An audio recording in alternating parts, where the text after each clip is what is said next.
de l'été Sud Radio, 10h midi, Gérard Klein.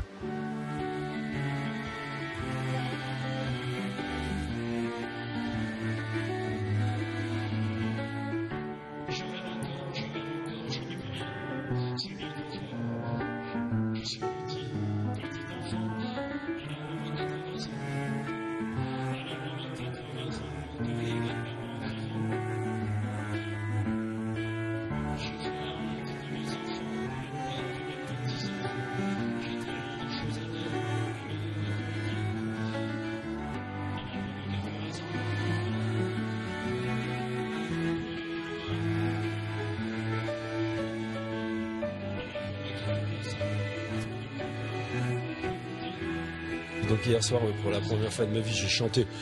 C'était top parce que vraiment, on ne pouvait pas trouver une meilleure ambiance d'accueil qu'avec toi, Mathias. Donc ici, Conces, C-O-N-C-E, avec un accent grave, Z-E. On est donc en Corrèze, toujours en Corrèze, avec le soleil bien au-dessus de la tête. Tu penses qu'il va tourner un petit peu le soleil là, Mathias ? Oui, on va l'avoir dans les yeux dans pas longtemps. Donc Mathias Vincenot, il est surdiplômé. Moi, la première fois que j'ai osé lui téléphoner, tu t'en souviens, je te l'ai dit. Mais j'ai dit, mais monsieur, c'est pas possible, je peux pas vous parler. Vous êtes docteur, il est docteur ès-lettres, c'est ça ? Oui, c'est ça, oui. Et alors on soigne quoi quand on est docteur ? On soigne plein de mots de syntaxe et de conjugaison. C'est de plus en plus difficile à soigner d'ailleurs. C'est pas facile, hein ? Oui, c'est pas facile à soigner ces mots-là. Et t'as aussi une médaille, les arts et lettres, c'est ça ? Oui, j'ai une médaille. Je l'ai pas toujours sur moi. Hein. Ah non, non. Rangée dans un placard, elle va bien. Mais alors tes parents, ils ont fait quoi pour que tu sois pas arrivé à cette situation terrible, quoi, quand même ? Je sais pas. Alors j'allais dire peut-être qu'ils m'ont arrosé comme les plantes, mais j'ai pas beaucoup poussé, donc c'est pas ça. Je sais pas. Faudra leur demander. Écoute, une personne très très attachante, évidemment brillant, intelligent. Et puis un jour, on avait rendez-vous à Paris, donc tous les trois, avec Étienne Champollion. Qui est donc, depuis combien de temps vous vous connaissez avec Étienne ?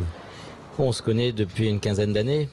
Avec Étienne Champollion, c'est un ami proche et puis c'est surtout un excellent musicien et compositeur qui vient chaque année au festival accompagner des artistes.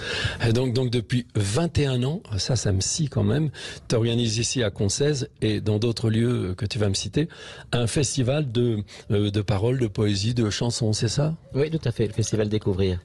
Et pourquoi ça s'écrit DEC, D-E-C, et puis après Ouvrir ? Parce que je devais être un petit peu tordu dans ma tête quand j'ai choisi le nom. Donc il y a un DEC en italique et un ouvrir en standard et en majuscule. Ça mêle la découverte et l'ouverture. Je voulais qu'il y ait une séparation entre les deux et qu'à la fois ça se mêle. Découverte, ouverture, c'est l'esprit du festival. C'est ce que j'avais compris. Donc les différents lieux dans lesquels est organisé le festival, c'est Tulle, c'est ici Conces et quoi d'autre ? Conces, c'est le cœur du festival, oui. Et puis Pompadour, Lubersac et Tulle. Mais comment t'arrives à être dans tous les endroits ? Alors parfois je me le demande. Mais c'est pas possible, ouais.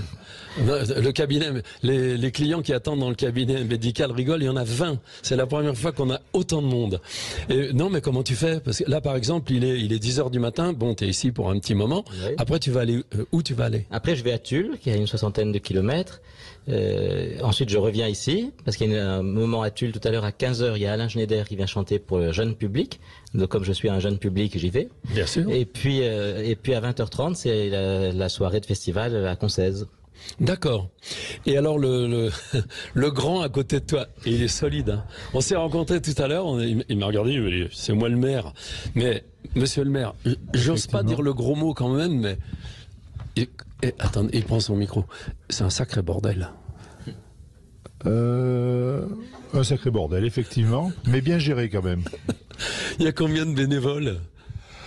Il y a qui gravitent autour du festival, il doit y avoir une vingtaine de bénévoles, quoi. Hein. Mais ça tient sur une douzaine de personnes, sur la cheville ouvrière, une douzaine de personnes, oui. Donc ça fait 21 ans, mais vous n'êtes pas maire depuis 21 ans ? Non, je suis maire depuis 2014. Donc j'ai découvert le festival pour la première fois en 2014, lors de mon élection. Donc il a fallu se caler avec Mathias, mais c'est très facile de se caler avec Mathias. Et alors, le maire, on va le décrire quand même. Mais décris-le, toi, Mathias. Physiquement, il est maigrichon. Oui, et tout le monde rigole. Là, quand même. C'est un petit maigrichon. Petit maigrichon, blond aux yeux bleus. Voilà. Merci. C'est exact. Et vous faites du rugby ? Tu fais du rugby, non ? Non, mais ça, c'était avant. Ah ouais. Combien vous mesurez? Combien tu mesures? Alors 1,97. Et combien tu pèses? Ah, là, j'ose plus le dire. 130. Donc voilà, le petit maigrichon, il est solide. On s'est rencontrés, je te dis. Mais la cohabitation entre Mathias et vous et toi, c'est quand même vachement intéressant.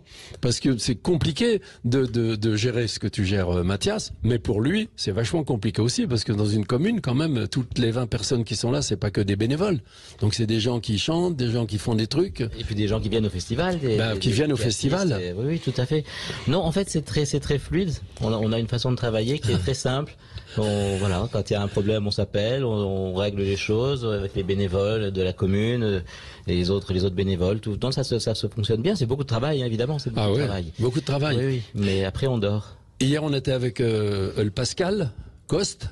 Oui. Donc que tu connais, que vous connaissez, personnalité aussi, qui parle. Tout à l'heure, il regardait Parlons vrai. Monsieur le maire, il est là. Il dit Parlons vrai. Ah ben, on peut balancer. J'ai dit bah oui, tu peux balancer. Et donc Pascal, il a bien balancé hier quand même. Il parlait de choses sérieuses, de la ruralité entre guillemets, de la vie dans les campagnes et de la vie dans les grandes villes. Alors qu'est-ce que la campagne pourrait apporter à des gens, par exemple, qui s'en iraient de la grande ville, tous les deux? La campagne pourrait amener aux gens de la ville la réalité des choses. Parce qu'en campagne, on parle vrai et les racines sont encore là. Et j'espère qu'elles perdureront. Alors qu'est-ce qui pourrait apporter un changement de société? Là, on attaque dans le lourd direct. Alors là, on attaque dans le domaine plutôt de Mathias que de moi, mais je vais essayer de pas trop déraper. Disons qu'il y a encore des valeurs dans nos campagnes et il faudrait qu'elles soient rapportées à certaines personnes de la ville. Parce que quand je vois aujourd'hui ce qui se passe, ça nous fait poser beaucoup de questions, nous les ruraux. Voilà, et il faudrait qu'on continue à croire à la ruralité plutôt qu'aux grands espaces de vie qui sont devenus nos métropoles. Ah ben comment faire? C'est difficile. Il y a eu la maladie, la Covid. On m'a repris. C'est pas le Covid, donc c'est la Covid, il paraît. Il y a eu cette maladie qui a fait que des gens sont partis un petit peu vers la campagne, mais ils sont vite revenus. En fait, ils sont pas restés. Retournés aux sources. Aujourd'hui, on a la chance d'avoir ce festival sur notre petite commune de Concèze, qui permet d'amener la culture au milieu de notre ruralité, et ce qui est de plus en plus réservé aux grandes villes. De moins en moins, la campagne est prise en compte. Donc c'est vrai que ce festival apporte beaucoup à tout notre environnement direct. Ouais. Mais voilà, donc je pense, il n'y a pas que la commune de Concèze, je pense à toutes les petites communes qui sont autour. Et il y a beaucoup de gens même qui se déplacent. J'étais assez surpris d'ailleurs il y a quelques années de discuter avec des gens qui s'étaient déplacés de La Rochelle et d'autres qui étaient venus de Lille pour voir certains artistes. Oui, c'est toujours le cas. Il y a toujours des gens qui viennent de très loin pour les festivals, ce qu'on appelle les festivaliers. Voilà, on en a un certain nombre qui viennent ici. Et alors, par exemple, si quelqu'un vient de très loin, où est-ce qu'il peut dormir? C'est pas un détail? Oh ben il y a des hôtels, il y a des gîtes, mais ça c'est un des problèmes malgré tout. C'est le problème d'hébergement, le problème. Je disais la ville et la campagne. Moi, je me serais bien installé à la campagne, je me serais bien installé ici, mais j'ai pas trouvé de boulot. Ah, ça c'est un autre problème évidemment. C'est que il y a évidemment moins de choses et c'est très bien qu'il y ait moins de choses. Voilà, c'est très bien, mais le pendant c'est aussi que quand on travaille dans un domaine particulier, il n'y a pas forcément autant d'offres dans le domaine qu'on recherche. Et alors dans ton domaine, est-ce que tu peux travailler de loin? Non. Oh, moi je peux, mais les patrons peuvent pas en général. Ah Mathias Vincent. Le télétravail c'est une belle idée, mais depuis qu'il est plus obligatoire, quand même, il est moins encouragé qu'il était au départ. Mais ton quotidien c'est quoi, toi, ton travail? Mon quotidien, mon travail de base, c'est que je suis professeur au cours de civilisation française de la Sorbonne. Alors, comme ça sonne, ça sonne bizarre, mais c'est un institut pour les étudiants étrangers. Je donne des cours de français aux étudiants étrangers, mais ce qui m'intéresserait aussi, c'est de travailler dans le monde de la culture, par exemple. Alors comment Alors comment dans une commune, dans un lieu, ce genre de choses. Mais je suis pas là en train de chercher un boulot. Non, mais ça m'intéresse. Tout va bien. Non, mais c'est vrai qu'avec tout ce que tu as dans la tête, avec ton acquis, tu peux transmettre ça à tout le monde, quoi, en fait. Faut juste trouver la bonne plateforme, c'est ça? Voilà, exactement. Ok, d'accord. Bon, allez-y.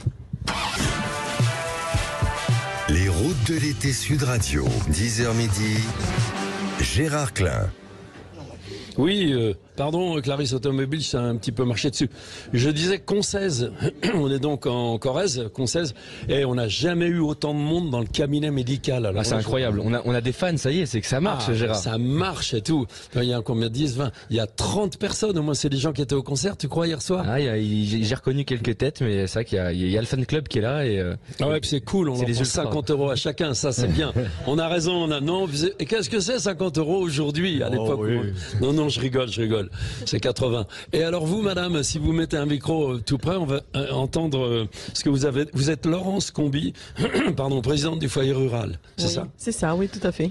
Foyer rural, vous avez des jeunes, des vieux, vous avez quel genre? C'est entre 10 et 80 ans. Que les personnes viennent avec nous toute l'année, où on a plusieurs manifestations de préparation. On a l'école qui nous aide beaucoup aussi. On fait intervenir les enfants. On fait des lotos, on fait un spectacle de Pâques où il y a du théâtre, des chants et des danses folkloriques et des danses modernes. Ensuite, on organise pour les jeunes, plus les jeunes. Alors ça, c'est des randos quad ou des randos fléchés cette année où on a changé un petit peu, on a innové. Et puis voilà, c'est toute l'année. Puis on finit par la grande fête de la framboise où là, c'est quand même une très grande manifestation. Et ça picole parce qu'il y a un truc qu'on nous a proposé hier. Elle est surprise. La tête qu'elle a fait quand j'ai dit ça. Non, il faut dire la vérité. Hier après-midi, avec Antoine, on nous a proposé un truc à boire qui est un petit peu rose. C'est très clair. Ça s'appelle comment? La Jacqueline. Voilà. Et là, donc on a rigolé tous les deux. On est parti. T'as bu de la Jacqueline? Allez, non, j'ai pas bu de la Jacqueline. C'est fort. Mais c'est quoi la Jacqueline? Faut expliquer parce que je ne sais pas qu'est-ce qu'il y a dans la Jacqueline. Mais monsieur, la question arrivait. Vu tu vois, tout le monde sort. Mais c'est une recette qu'il faut pas trop dire non plus parce que elle est secrète. Oui, il faut pas. Non, faut pas. C'est votre fiancé qui est venu bras dessous. Elle est arrivée avec un monsieur qui a une bonne quarantaine d'années, qui est malvoyant. Vous dites je suis malvoyant. Vous êtes assis, vous avez quand même le sourire. Et elle est sympa avec vous ou bien elle est carrément. Mais bien sûr qu'elle est très sympa. En tant que présidente du foyer, elle accueille tout le monde avec le sourire. Ouais. Mais elle veut pas nous dire ce qu'il y a dans la Jacqueline. Non, ça c'est un petit secret. Il faudra demander à monsieur le maire peut-être. Non, il est parti, il a du boulot. Mais vous pouvez le dire. C'est marrant, hein. Vous avez quel âge et vous êtes qui et qu'est-ce que vous avez fait dans votre vie et vous rentrez chez vous à quelle heure, etc. Enfin, cabinet médical, moi c'est une fiche médicale que je vous fais, attention là. On prend l'attention juste après. Alors, comment vous vous appelez? Souvent les médecins, quand c'est des bons médecins, ils tutoient un peu les clients, tu vois, genre on est cool et tout. Tu t'appelles comment toi? Non mais comment tu t'appelles? Comment vous vous appelez? Je veux pas aller dans l'irrespect, mais en avant, faut y aller là parce on va parler pendant 2 heures. Vous êtes 30 personnes. Si tout le monde vient parler, ça peut être vraiment marrant, mais allez-y. Vous avez quel âge déjà? Cric, vas-y. Moi, j'ai 75 ans à l'heure actuelle. Mais c'est rien, c'est un gamin. Et vous faisiez je suis tout jeune, voilà. Vous faisiez quoi avant comme travail? J'étais agriculteur, tant que j'y voyais un petit peu. Agriculteur avec quoi, des céréales? Agriculteur, élevage, veau de lait sous la mer. Ouais. Framboise, culture de framboise. Pendant 25 ans, j'ai eu des framboisiers. Ouais. Voilà, et puis des châtaigniers, des marrons qu'on appelle aujourd'hui. Ouais. Voilà, c'était. Châtaignier, vous aviez les chaussures pour enlever la bogue, la bogue, qui pique. ouais, voilà. Oui, parce que ça pique un peu. Hein. Ah ouais, ça pique un petit peu, ouais. Non, mais on avait des variétés qui étaient moins agressives que celles d'aujourd'hui à une époque. Ah bon? Oui. C'est-à-dire? Les variétés du pays étaient beaucoup moins agressives. On pouvait y aller presque sans gants, et sans pour ramasser les châtaignes. Qui est-ce qui a changé ça, la variété de châtaigne? Malheureusement, les anciens châtaigniers du pays, la bourrue de Juillac, les châtaigniers ont attrapé la maladie de l'encre et sont morts. Des châtaigniers qui avaient 2 siècles peut-être. Ouais. Et on a planté d'autres variétés. Aujourd'hui, c'est des nouvelles variétés. Mon grand-père, par exemple, avait planté des châtaigniers qui nous venaient du Japon. C'est les marrons japonais qu'on appelle. Et maintenant, on a planté d'autres variétés comme la variété précoce bouche de Bétisac ou après la marigoule, des variétés plus tardives. Et alors, qui est-ce qui fabrique des variétés?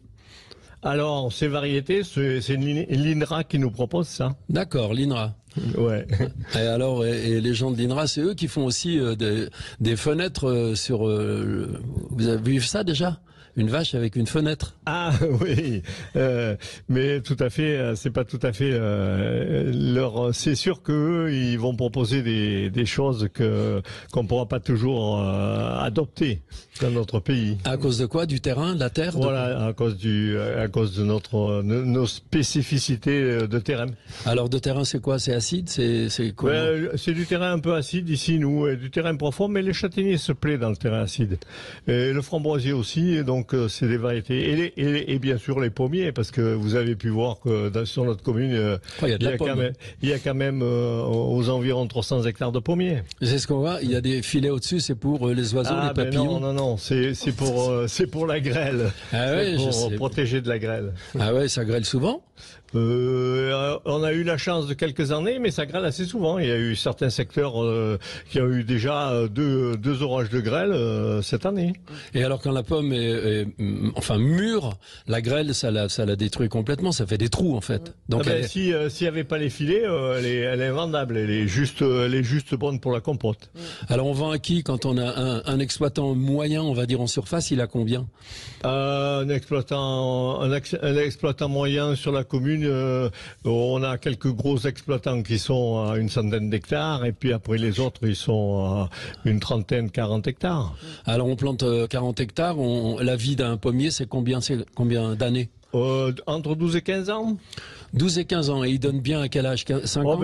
À partir de 3 ans, les pommiers qui plantent actuellement commencent à bien donner, à avoir une belle récolte. Il y a une irrigation, on les arrose un peu? Alors, certains arrosent, beaucoup n'arrosent pas, parce qu'il faut avoir les équipements pour arroser. Il faut faire des retenues d'eau, et tout le monde peut pas faire des retenues d'eau. Et c'est quelle variété, là où les pommes? Ici, la variété la plus représentée, c'est la Golden. On essaye de diversifier les variétés et de revenir, et certains producteurs reviennent aux vieilles variétés. Alors comme la Sainte-Germaine et d'autres variétés. C'est de la chair. Essaye de revenir parce qu'il y a besoin de beaucoup moins de traitement. On traite pratiquement pas avec les anciennes variétés, alors qu'avec la Golden, c'est obligatoire de traiter. Et qu'est-ce qu'elle reçoit comme maladie, la Golden? C'est à l'extérieur, ça pond? Il y a la tavelure et puis les insectes qui les attaquent, sont les principales. Les principaux inconvénients de la Golden. Et comme aujourd'hui, il faut pas un défaut sur ces variétés-là, le consommateur, disons, fait un petit peu son tort lui-même. Il vaudrait mieux qu'il y ait quelques défauts et qu'il y ait moins de traitement sur les pommes. Voilà, le consommateur fait son tort lui-même. C'est très important parce qu'en fait, on a un choix de société dans la vie, quelle que soit notre vie, nos moyens, l'argent, pas d'argent, c'est un pipeau. En fait, on choisit ce qu'on mange, on choisit ce qu'on vit, comment on vit. C'est vrai, hein? C'est vrai. C'est vrai, parce que si on veut vraiment manger de la pomme sans traitement, aujourd'hui, on peut trouver de la pomme sans pratiquement de traitement, mais qui va avoir quelques défauts, bien entendu. C'est comme les gens. Voilà, comme tout un chacun. Voilà. À part nous deux qui sommes parfaits, les autres c'est plus compliqué pour eux quand même. Ah non, vous attendiez pas à parler de la pomme, hein? Ben non. Alors vous êtes arrivé. Non, parce que je suis jamais été producteur de pommes. J'ai travaillé dans les vergers, mais je n'ai pas été producteur de pommes. Et vous faisiez quoi dans les vergers? Eh ben un peu tout. Les traitements, la cueillette, un peu tout. Alors la cueillette, c'est comment? C'est à la main? Eh oui, toute la cueillette est à la même. Ah là là, et vous savez quand elle est mûre, sur le même arbre, il y en a qui sont mûres, ben non, en principe, elles sont à peu près mûres, toutes mûres en même temps. Comme la Golden, on cueille tout, à part s'il y a vraiment de la petite pomme, si l'éclaircissage n'a jamais été mal fait, où on laisse vraiment celles qui sont invendables, quoi, qui sont trop petites. Alors éclaircissage à quel moment? Alors l'éclaircissage, c'est au mois de juillet, en principe. Fin juin, juillet. Suivant la précocité de la pomme. Bon alors, je vais vous demander un truc, vous n'êtes pas obligé de le faire. Vous êtes malvoyant, d'accord? Ouais. Il y a longtemps? Oui. Oui, parce que je suis myope depuis tout jeune, et puis malheureusement j'ai perdu un œil depuis 1980, et puis l'autre n'a pas tenu le coup. Ah mince. Ok. Et là, je vous demande quand même, on dit que vous êtes dans les pommes. Mmh. Et puis, plus aujourd'hui, hein, parce que je suis quand même retraité à 75 ans. Non, mais dans votre tête, dans vos souvenirs, Là, vous êtes dans une allée de pommes, oui. Et puis, vous me racontez ce que vous voyez, ce que vous faites, ce que vous touchez, ce que vous sentez. Si c'est la période de la cueillette, on prend la pomme par en dessous, on la relève pour pas la mâcher déjà. Et puis on la pose délicatement dans son sac, et puis on va la vider dans un palox. Un quoi? Dans un palox. C'est une grande caisse qui contient environ 300 kilos de pommes. Voilà. Et ces grandes caisses ensuite partent dans les frigos, dans les coopératives principalement. Bon, alors là, vous êtes tout seul au milieu des pommes, non? Non, il y a toute une équipe. Alors il y a qui? Des noms. Ah, toute une équipe. Et bien souvent aujourd'hui des étrangers, quoi. Alors il y a des Polonais, il y a un peu toutes les nationalités aujourd'hui. Des souvenirs de noms, des têtes. Moi j'ai travaillé beaucoup avec des Portugais et des Espagnols. À l'époque c'était les principaux, avec des Marocains qui sont la première génération qui est arrivée dans les premiers sur Concèze, et avec qui on était devenus vraiment amis, parce que ces gens-là ils venaient avec nous au voyage du foyer rural, hein, par exemple. On les amenait avec nous. C'était des gens qui étaient devenus des amis. Et la première génération qui était arrivée. Après, ils rentraient chez eux, ils restaient ici? Ouais, il y en a certains qui sont repartis, mais il y en a certains que s'ils ont quitté les plantations de pommiers, sont restés. Et sont partis travailler ailleurs, sur Brive notamment. D'accord. Bon, alors après, vous avez mis les pommes dans le palox? Dans le palox. Dans la grande caisse en bois ou en plastique maintenant, parce qu'aujourd'hui elles sont en plastique, ouais. Où il y a environ 300 kilos de pommes. Et dans le palox. Et là, le tracteur vient avec le chercher avec 2 fourches qui le relève et l'emmène jusqu'à ce que le charger sur le camion. Et là, elles partent dans les frigos sur les différentes coopératives de la région, que ce soit Saint-Olaire, Pompadour ou Saint-Thierry-la-Perche en Haute-Vienne. D'accord. Bon, dans une minute, on attend une minute et je vous demanderai la marque du tracteur. Les routes de l'été Sud Radio, 10h midi, Gérard Klein. Voilà, on est ici en Corrèze, toujours à Concèze. Ça s'appelle pour un grand festival de musique, de poésie, de paroles organisé par Mathias Vincenot. Donc c'est vrai que dans le cabinet médical aujourd'hui, mais là il y en a encore plus. Je raconte à Christian Venn, avec lequel je suis en train de parler. Christian, il est arrivé au bras de Sylvie Verdier, qui est là, de la presse. Prends le micro, c'est plus facile, on entend mieux. Oui. De Laurence. Pardon, excuse-moi, de Laurence. Ils sont arrivés bras dessus bras dessous parce qu'il me faut un guide. Il te faut un guide. Donc on était tous les deux, comme vous avez travaillé dans les pommiers, etc. Donc on était dans une allée de pommiers. On va dire que les pommes, elles ont été cueillies délicatement, comme vous étiez en train de dire. Elles ont mis dans le palox, 300 kilos. Le tracteur arrive avec la fourche, soulève les 300 kilos. Et moi, je disais quelle est la marque du tracteur. La marque du tracteur. La marque aujourd'hui des tracteurs, je les connais même plus, parce que moi j'ai abandonné ça depuis quelques années. Alors, moi j'ai travaillé avec des tracteurs, par exemple des Massey Ferguson, des Caz. J'ai travaillé même avec un New Holland. Mais j'ai connu d'autres marques de tracteurs, comme les tracteurs Renault, comme les tracteurs qui nous venaient de Tchécoslovaquie, les Zetor. Les Zetor, c'est russe, c'est inusable. Ça coûte pas cher, hein. Non, c'est pour ça qu'on avait des tracteurs Zetor, parce qu'ils étaient quand même un peu meilleur marché que les autres marques. Exactement. Voilà. Pas de cabine. Et quand on était des petits agriculteurs à l'époque, voilà. Et alors à l'époque, vous touchiez des primes ou pas, ou il y avait rien du tout? Ah, les primes, elles sont arrivées avec l'Europe, mais au début il n'y avait pas de prime, non. La première prime qu'on a touchée, ça a été la prime sécheresse que nous avait fait attribuer Jacques Chirac en 1976. Ça a été la première prime qu'on a touchée. C'était bien, ça valait le coup, c'était un petit truc? Ben, si, ça valait quand même le coup. Et beaucoup d'agriculteurs dans les secteurs où il avait un peu plus plu, nous, on s'en est servi pour acheter de la paille et du foin pour nos bêtes. Mais certains secteurs, ils s'en sont servis pour d'autres choses. Pour s'acheter une voiture? Voilà, par exemple. Mais c'est toujours comme ça, hein, de toute façon. Et combien vous aviez de bêtes? Alors les bêtes, moi j'étais un tout petit agriculteur qui avait 25 bêtes au maximum. Et je faisais les veaux de lait, des veaux de 200 kilos, qu'on allait vendre à la foire d'Obja. Parce qu'il y avait à la foire d'Obja et à Brive, il y avait marché tous les 15 jours. Différemment mâle ou femelle, c'était le même prix, non?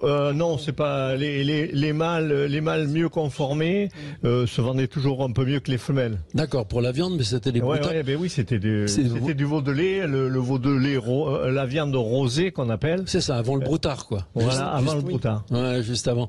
Et vous aviez des mules, des fois, ça arrivait? Des mules, c'est-à-dire des jumeaux, c'est ni mâle ni femelle. Ça arrivait quelquefois, mais quand même assez rarement au niveau d'avoir des jumeaux sur nos bêtes, sur nos limousines. Ouais, c'est vrai, c'était de la limousine, bien sûr, parce que chez les salaires, des fois, il y avait des mules, et en fait, les mules, c'était les plus intelligentes, j'ai un pote qui m'a vendu, quand j'ai élevé des vaches, il m'a bien eu, il m'a vendu une mule. Il m'a dit, celle-là, elle est bonne, immangeable.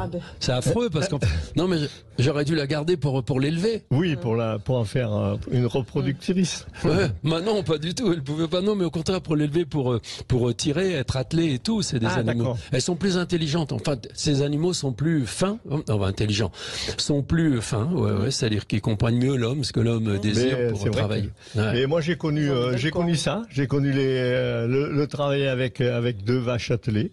Oh, vous avez le joug encore en bois? Ah oui. On attelait avec quoi? On pose le joug sur les cornes? Voilà, derrière les cornes, et puis vous aviez des sangles que vous passiez, que vous attachiez pour que le joug ne bouge surtout pas. Il fait les gestes. Ne blesse pas la bête. Et moi aussi, on fait les gestes, c'était des beaux cuirs à l'époque. Oui. Des cuirs. Des cuirs. Comme les traits, comme les cuirs qu'on utilisait pour mener les chevaux, qui font des fois 10, 12, 15 mètres de long. De long, quoi. Ouais. Eh ben, dites donc, Madame la Présidente, oui, c'est bon, Président, ça va. Du foyer rural, vous ne devez pas vous ennuyer avec des gens comme lui? Ah non, du tout. Et pourquoi vous ne faites pas un livre? Parce que les souvenirs qu'il a. Ben oui, on pourrait en faire un. Oui, tout à fait.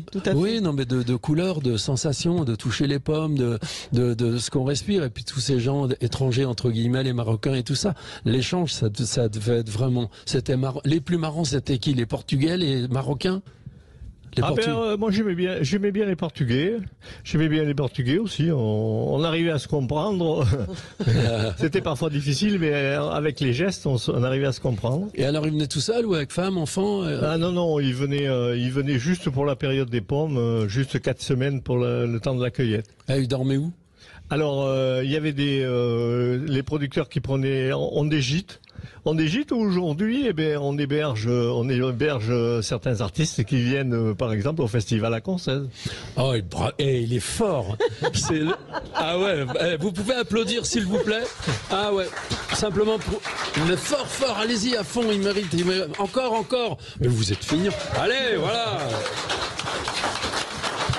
Mais oui, parce qu'en fait, c'est vous qui faites la liaison entre ce pourquoi on est venu, c'est pour le festival et tout. Mais moi, si on se met à parler de vaches, d'herbes, de couleurs, de pommes, ça, c'est ma vie. Ça fait partie de ma vie, en tout cas. Les sensations de l'extérieur, c'est important. Hein. Ah oui, c'est sûr. Et alors, à votre avis, quelqu'un qui vit dans une ville, de quoi il est privé? De tout un tas de sensations, les odeurs. La vue aussi, parce que quand on travaille, par exemple, moi j'aimais travailler dans les framboisiers, par exemple, quand vous commenciez à avoir les premières framboises qui mûrissaient, ce parfum de framboise qu'on avait à l'époque, qu'on a un peu perdu aujourd'hui parce qu'on a changé de variété, on a pris des variétés plus productives, plus grosses, mais qui malheureusement ont perdu en parfum. Mais on a de belles framboises. C'est vrai qu'on a de jolies framboises, mais elles ont plus tout à fait le parfum d'autrefois. Non, c'est vrai, le parfum sauvage en fait. Mais quand on se promène à pied, parfois on tombe sur des nids de framboisiers là, on les attaque. Et alors, vous mangez quoi? Qu'est-ce que vous aimez manger ou boire ou vous buvez pas? Ça se verrait. Non, je bois rien. Ça se voit. En général, les non, je buvais mon petit vin parce que j'avais une vigne. Ah, combien de pieds? Alors, le nombre de pieds, je sais pas, mais j'avais 30 arts de vigne. Cépage. C'est-à-dire qu'à l'époque, on faisait notre production de vin. Et c'était quel cépage? Alors, c'était des cépages américains que malheureusement le phylloxéra avait détruit les anciens cépages. Bah ouais. Et c'était des cépages américains avec des numéros. Ils portaient des numéros. Sans blague. Eh ben oui, les 5800, les 2500, ils portaient des numéros. Alors le meilleur c'était quoi du 2000? Eh ben, il y en avait un qui avait le numéro 5200 et on l'avait baptisé nous le roi des rois parce que c'était un cépage noir qui faisait un vin très noir et qui était bien parfumé. Et alors vous faisiez le vin dans quoi? Dans du bois, dans un tonneau? Alors voilà, on avait une cuve en bois, une grande cuve en bois, ouais. Où on le faisait fermenter, et puis après on la mettait dans des barriques en bois à l'époque aussi. Mais vous aviez un pressoir ou vous fouliez seulement? Le pressoir, on avait une personne sur la commune qui venait avec son pressoir, qui se déplaçait et qui venait nous presser le mou. D'accord. Et combien de temps ça durait la fermentation? Ah ben la fermentation, c'était nos anciens disaient 9 jours de fermentation, donc on le laissait une douzaine de jours quoi. Après on fait quoi? On ferme? Alors après une fois qu'il avait cessé de fermenter, nous au début on pilait. Après une fois qu'il avait commencé à ne plus fermenter, on arrosait la cuve par-dessus. On ouvrait le robinet et puis on remettait le vin par-dessus et une fois qu'on se rendait compte qu'il n'y avait plus du tout qui commençait à refroidir, et bien là on le soutirait, on le mettait dans les fûts. Oh là là là là, quelle histoire. Ah ouais, et il faisait combien? 10 degrés? C'était pas un vin fort? Non, c'était des petits vins nous, qui faisaient 9 degrés, autour de 9 degrés. Ah, c'est ce qu'on aime. C'est ce qu'on aime. Mais au moins on peut boire ça sans avoir besoin d'y mettre de l'eau. Voilà, exactement. Non, mais c'est ce qu'on aime, des petits vins. Ça va revenir tout doucement, mais c'est vrai que aujourd'hui, en plus, avec le climat qui change, avec la chaleur, les gars, ils vendangent à 10, 12. Ah oui, c'est affreux. C'est sûr, aujourd'hui, on va monter à beaucoup plus de degrés. Bon, alors, vous croyez qu'on va parler du festival ou pas, à votre avis? Mais si vous me posez une question sur le festival... Ah ben alors, ce que me disait Omer, c'est un sacré bordel, hein, quand même. Non, mais répondez-moi. La question, c'est ça. Ça dérange personne, quand même, le festival, parce qu'il y a plein de monde, hein. Le festival, ça dérange personne. Ah bon. Au contraire, c'est une grande chance qu'on a saisie là et que quand j'ai rencontré Mathias pour la première fois, alors en 2000 lors de sa première soirée poésie, j'ai vu arriver un tout jeune homme avec son sac à dos et on s'est tout de suite entendu et j'étais là à chaque fois tous les ans quand il revenait et jusqu'à ce qu'il nous parle avec Monsieur le maire de l'époque, Georges Macari, de créer un festival. Et là, on a dit OK tout de suite, parce que c'est quand même une grande chance pour notre petite commune, et beaucoup de communes plus importantes nous envient ce festival aujourd'hui. Ah oui, c'est vrai, il est venu s'asseoir à la place de la présidente, je l'appelle la présidente. Mathias, il est juste à votre droite, il est à côté de vous alors. Mais voilà, Mathias, c'est quelqu'un de très gentil et puis qui a toutes les compétences nécessaires pour faire ce qu'il fait. Et je souhaite qu'il nous amène encore longtemps à la fois des artistes confirmés, mais surtout des jeunes à qui il mérite de donner une chance. Alors, vas-y, Mathias. Mais moi, quand je suis arrivé, effectivement, avec mon sac à dos, c'est vrai que tout le monde se souvient de mon sac à dos. J'ai toujours là, il est là, c'est pas le même. Hein. Ah, non, c'est pas le même. Mais j'ai eu de la chance de rencontrer des gens comme Christian, de rencontrer Georges Macari, le maire de l'époque, de rencontrer quelqu'un qui s'appelle Lucienne. Et Christian, à l'époque, il faisait quoi? Il était quoi? Il était à la mairie, non? Christian, il s'occupait du foyer rural. J'étais président du foyer rural. D'accord. Et parce qu'en fait, créer un festival, j'allais pas dire c'est facile, c'est loin d'être facile, mais quand on se sent porté, soutenu et c'est ça qui nous donne l'énergie de le faire aussi. D'accord. Ce que je veux dire, c'est que concrètement, comme on dit à Paris, comme je demandais au monsieur tout à l'heure de voir son parcours d'avant dans les pommes, etc. Votre rencontre, c'était quoi? C'était dehors, dedans, l'hiver, l'été, assis à une table. Comment à la première fois, tu vois, Christian? Non, la première fois, on s'est rencontrés sur la place. Oui, tout à fait. Sur la place, devant le foyer rural. On s'est rencontrés sur la place et puis on a commencé à discuter. Et puis monsieur le maire est arrivé et puis on a continué la conversation sur, donc c'était pas l'hiver. Ce que souhaitait faire Mathias. C'était pas l'hiver. C'était pas l'hiver. Non, c'était en plein été. C'était à cette période. C'était quelques jours avant sa soirée poésie qu'il avait programmée. Alors, vas-y, raconte, Mathias. C'est marrant parce qu'en fait, c'est toi qui organise le festival. Et ce monsieur, en fait, qui est vraiment d'ici, qui est le plus bavard. Ah, c'est top. Moi, je suis vachement content, vraiment. Non, je suis pas bavard, moi, pourtant. Ah non. C'est tombé sur moi aujourd'hui, alors. Ben oui. C'est bien. C'est le jour. C'est le jour. Raconte. Oui, j'ai publié mon premier recueil quand j'avais 17 ans et je venais dans ce village à Concès depuis tout petit parce que mes parents ont une maison ici et donc j'ai eu cette idée peut-être un peu bizarre de faire quelque chose ici, de faire une lecture de poèmes. Donc voilà, on a créé ça, une lecture de poèmes pendant plusieurs années de suite, et puis après ça s'est transformé en festival. Donc la lecture de poèmes, ça date de 1999, donc on commence à faire ancien. Mais le festival de 2003. D'accord. Et ça vous a touché les poèmes ? Ah, moi j'adore la poésie et j'ai été là à chaque j'ai pas raté toutes les soirées que Mathias a bien voulu nous faire parce qu'il nous lisait ses propres poèmes mais il nous lisait des poèmes d'autres auteurs. Et il s'était même une année associé avec l'ancienne présidente de Radio Pac, Gilliane Fati, et c'était de belles soirées. Bon, alors là, dans une petite minute, on va envoyer des pubs, évidemment. Donc je parle un tout petit peu, et là je vais demander à Mathias de chercher dans sa tête quelque chose, un poème, des mots jolis, pour vous les dire, pour vous remercier de tout ce que vous nous avez dit tout à l'heure. D'accord ? Les routes de l'été Sud Radio, 10h midi, Gérard Klein. En Corrèze, à Concès, mais j'aurais pu dire à Concès, en Corrèze. J'aurais pu dire dans quel ordre. Alors Mathias, t'aurais mis à Concès, en Corrèze, à Concès, dans quel ordre la voix du village? Vous l'aurez mis dans quel ordre vous?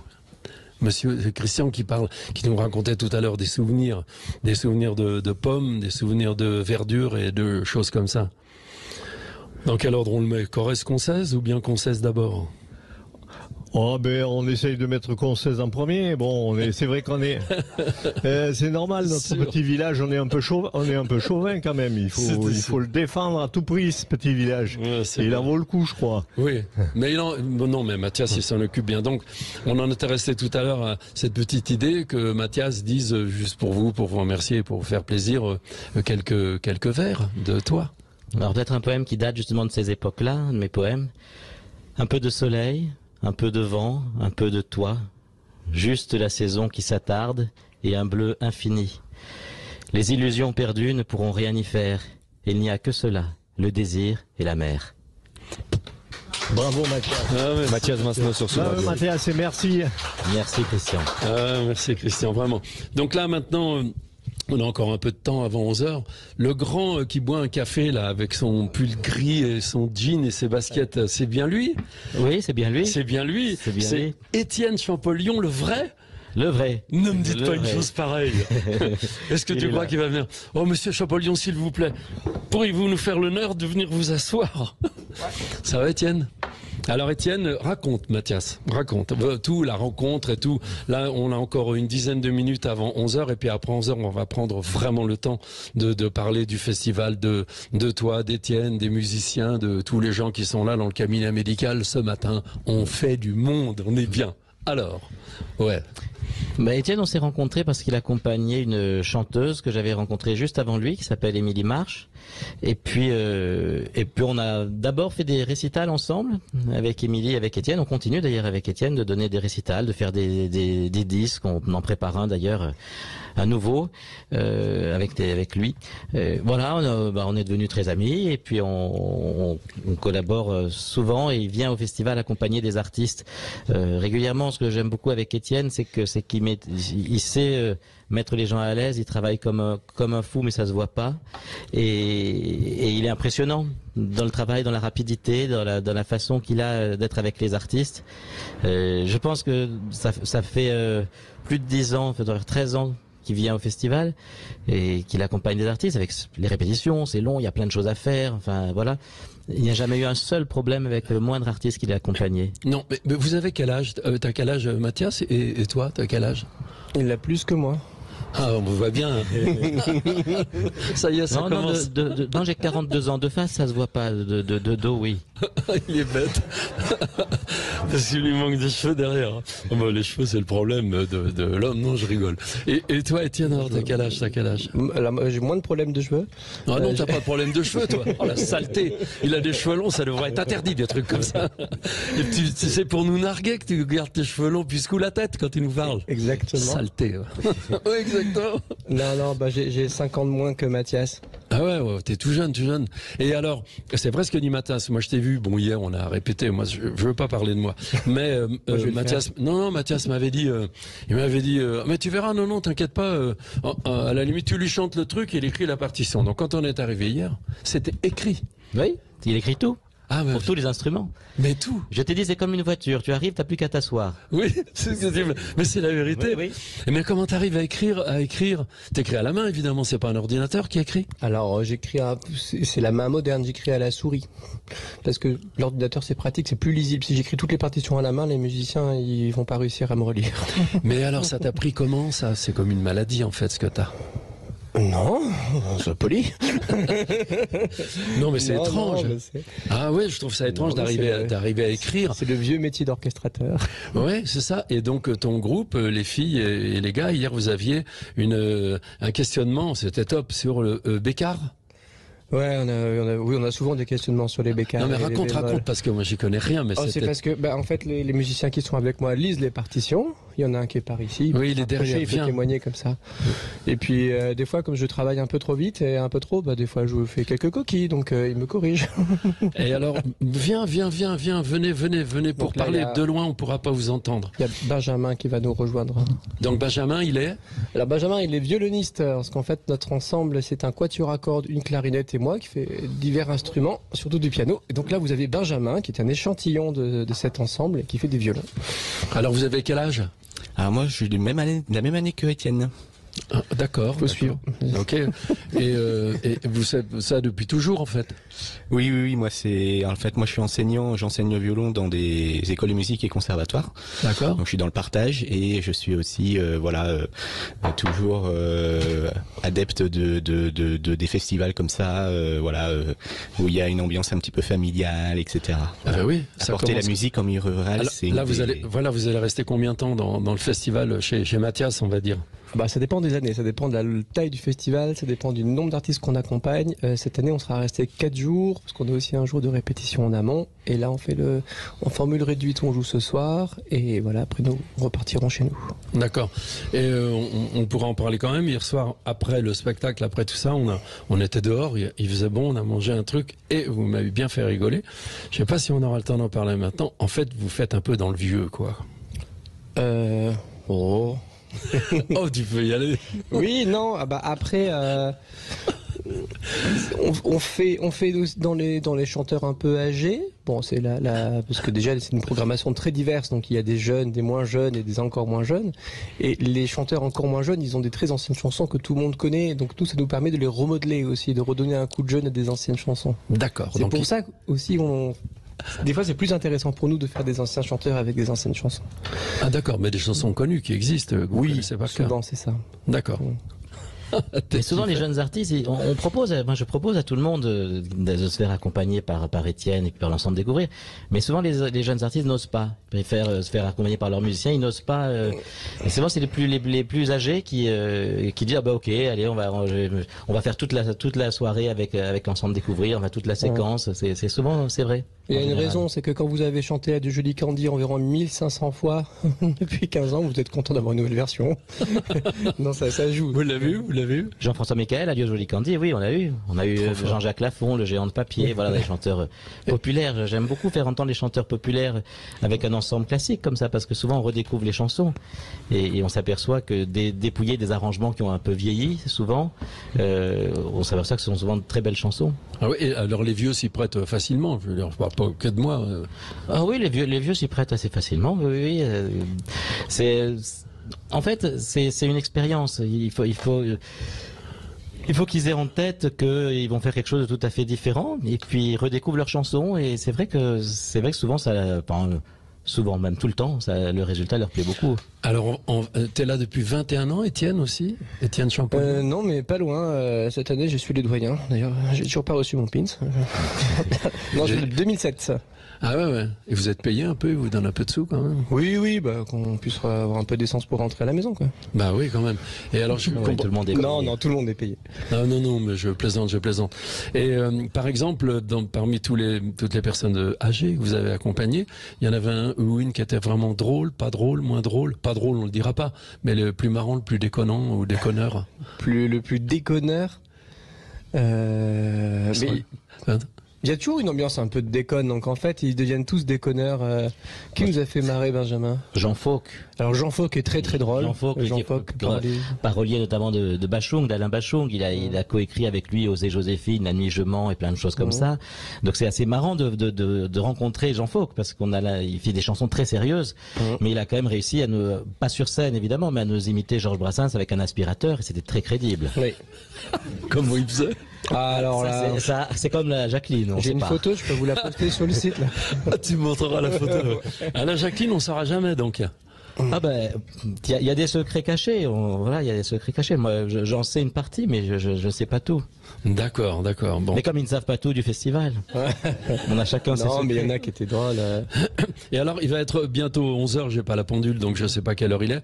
Et parmi toutes les personnes qui sont là derrière vous, je parle à Étienne, je parle à Mathias et tout, qui on va faire venir après, parce qu'il nous reste 1 heure, donc on a le temps de parler avec beaucoup de gens encore. Il y en a, je pense qu'on va peut-être faire venir Sylvie Verdier, qui fait partie des bénévoles du festival, parce que avec les bénévoles, on se rend compte vraiment de ce que c'est comme travail, et c'est important, et c'est une manière aussi de remercier tous les bénévoles qui travaillent pour ça. D'accord, ok, on va faire ça dans une petite minute, mais là, maintenant, honnêtement, on n'a jamais eu autant de clients. On est très content, le docteur est très content.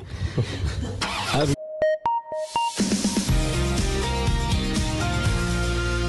Vous êtes bien sur Sud Radio, il est 10h59. Parlons vrai. Dans un instant, vous retrouverez Gérard Klein sur les routes de l'été en direct de Concèze en Corrèze depuis le festival Découvrir. Mais juste avant, un point sur l'information avec vous, Florian Lafont. Bonjour Florian. Bonjour à tous. Gérald Darmanin annonce l'envoi de la CRS 8 à Marseille. Objectif pour le ministre de l'Intérieur, lutter contre les règlements de compte qui se sont intensifiés ces dernières semaines dans la cité phocéenne. Depuis le début de l'année, 33 personnes ont été tuées par balle dans des affrontements liés au trafic de drogue. Le ministre de l'Intérieur, qui est adulé par Nicolas Sarkozy, l'ancien chef de l'État, va publier mardi prochain son nouveau livre intitulé « Le temps des combats ». Dans cet ouvrage de 560 pages, l'ex-président de la République fait l'éloge de Gérald Darmanin et le voit bien devenir le successeur d'Emmanuel Macron en 2027. Dans l'actualité également, cet accident d'avion dans lequel le journaliste Gérard Leclerc et 2 autres personnes sont mortes mardi près de Nantes. Les 3 corps ont été identifiés. Ils doivent être autopsiés aujourd'hui. Près de 170 000 personnes évacuées dans le nord-ouest canadien. Plusieurs centaines d'incendies se sont déclarés depuis le début de l'été dans le pays et restent toujours actifs. Plus de 10 millions d'hectares sont déjà partis en fumée. L'état d'urgence a été déclaré. L'Espagne en proie également aux incendies. 200 pompiers sont mobilisés depuis hier sur l'île de Tenerife dans l'archipel des Canaries. Un feu hors de contrôle selon les autorités qui a ravagé plus de 1600 hectares. Des centaines centaines d'habitants ont été évacués. Retour en France où de fortes chaleurs vont toucher le 3/4 du pays. Dès aujourd'hui, on attend entre 34 à 37 degrés dans le sud-ouest et le sud-est, avec des pointes à 38 degrés localement. 7 départements d'Auvergne-Rhône-Alpes sont d'ailleurs placés en vigilance orange canicule. Et puis en rugby, Fabien Galtier a dévoilé la composition de son équipe qui affrontera les Fidji samedi à Nantes. 3e match de préparation pour les Bleus avant le mondial qui débute dans 3 semaines. Le sélectionneur du 15 de France a effectué 13 changements par rapport au 15 qui a débuté samedi face à l'Écosse. Seuls Grégory Aldrit et Jonathan Danty conservent leur place de titulaire. Antoine Astoy sera lui aligné à l'ouverture. Voilà pour l'actualité. Passez une excellente journée à notre écoute. Merci beaucoup Florian Lafont. Et les courses tout de suite maintenant, direction Deauville, Jean-Paul Delperrier en Normandie. Bonjour Jean-Paul. Bonjour à vous tous. Le prix de Balleroy proposé aujourd'hui dans la 4e épreuve de la Réunion 1 sera les supports à la carte PSF 1500 mètres avec 16 concurrents, dont le numéro 4 Moving Color qui sera ma base, le 10 Quartz du Houlet, 7 Tawafuk, 13 Adeva, 16 Fille du Roi, 6 Bellafonte, 3 Big Lug et 8 Olympic Message. 4, 10, 7, 13, 16, 6, 3 et 8 pour la sélection du jour direction de Saint-Malo en Réunion 3 course 2 avec le 10 Marquise Vera. Merci beaucoup Jean-Paul Delperrier. Tous vos pronostics à retrouver sur le site de sudradio.fr. La Corrèze, l'envie d'ailleurs et Clarisse Automobile, distributeur DS, présente Les routes de l'été Sud Radio, 10h midi, Gérard Klein.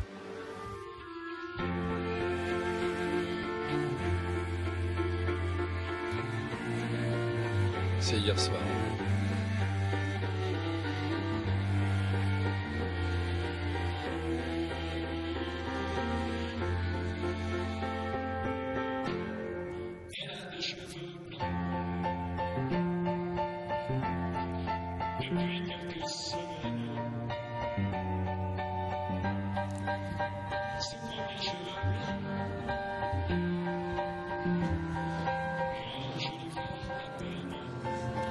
Bon allez, c'est bien, c'était très bien.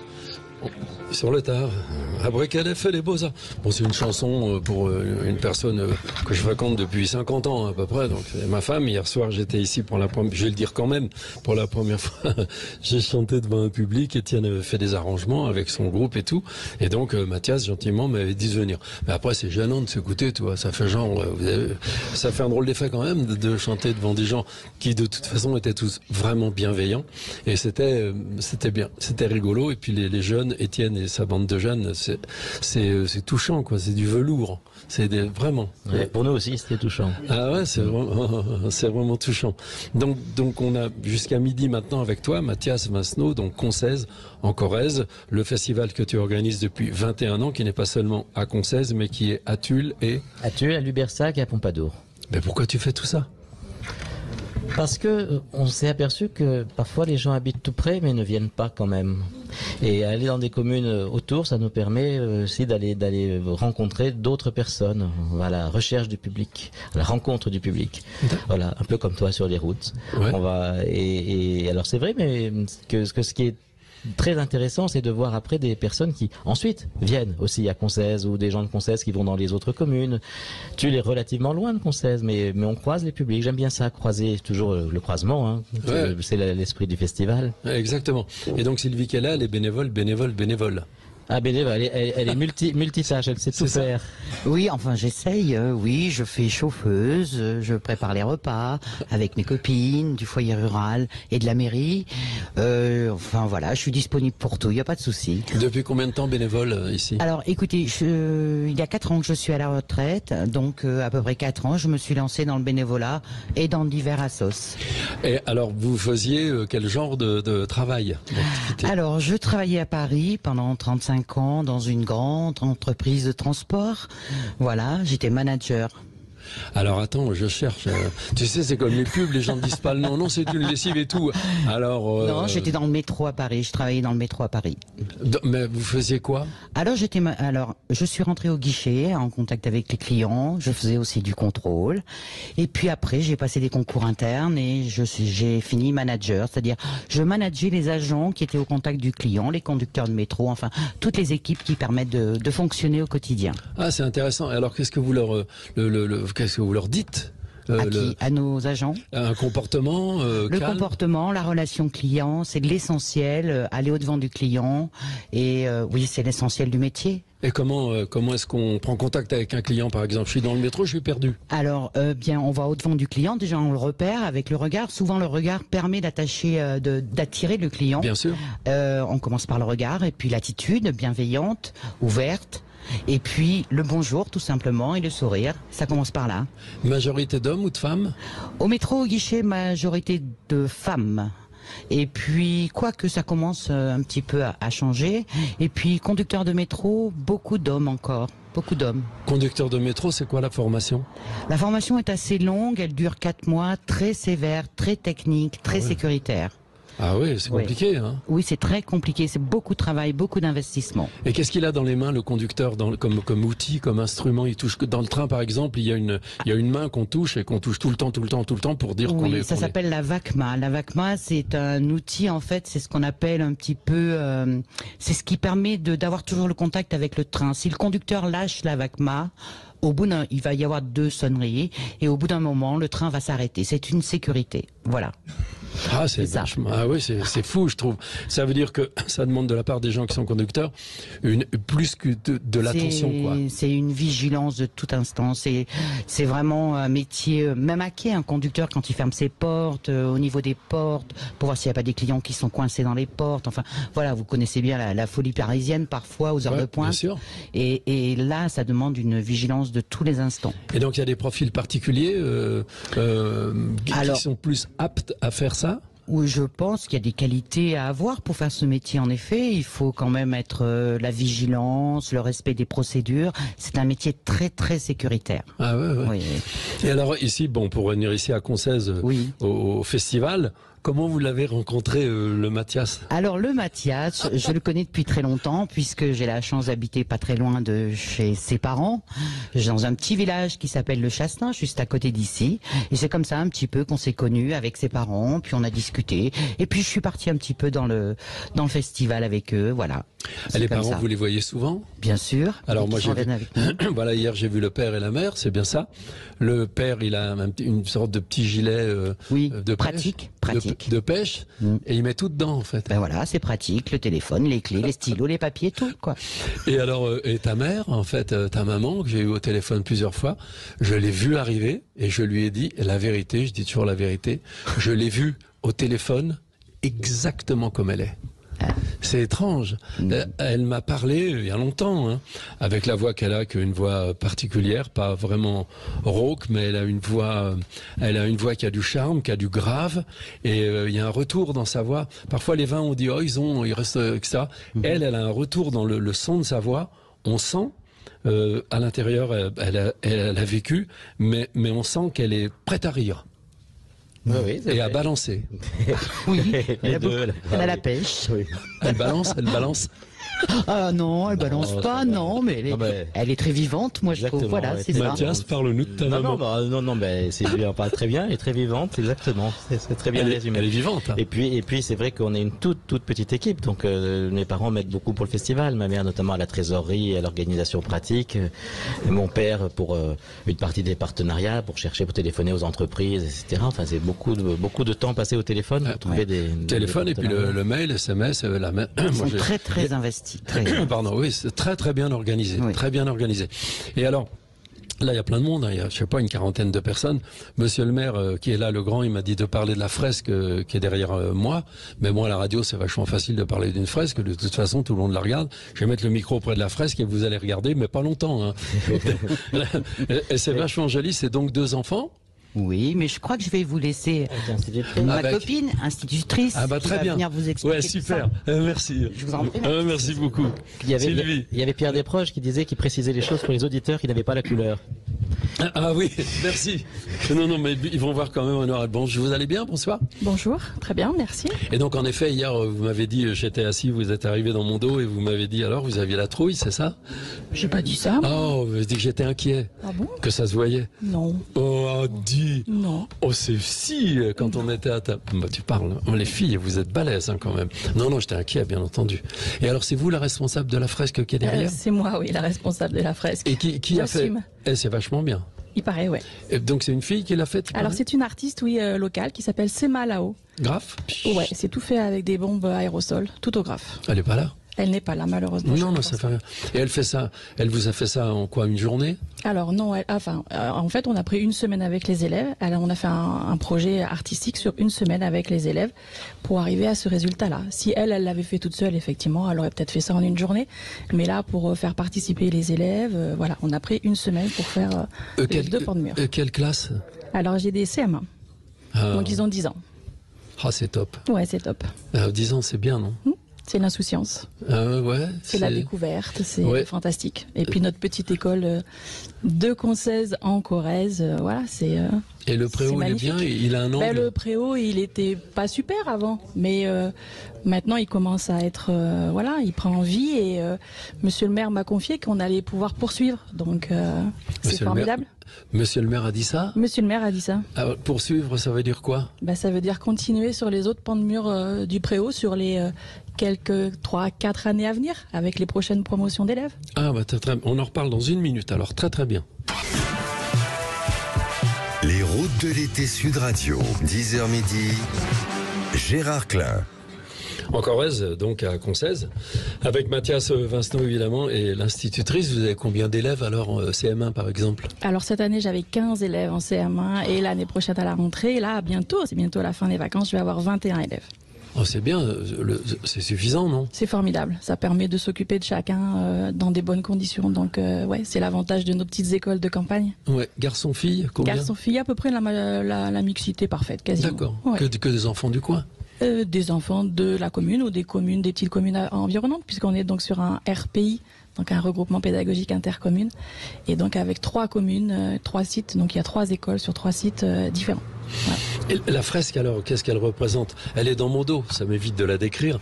Non, c'est allez-y, vous, c'est 2 petites têtes d'enfants. Alors cette fresque, en fait, elle a deux pans de mur. Il y a un premier pan de mur effectivement qui est derrière vous, où on voit 2 enfants.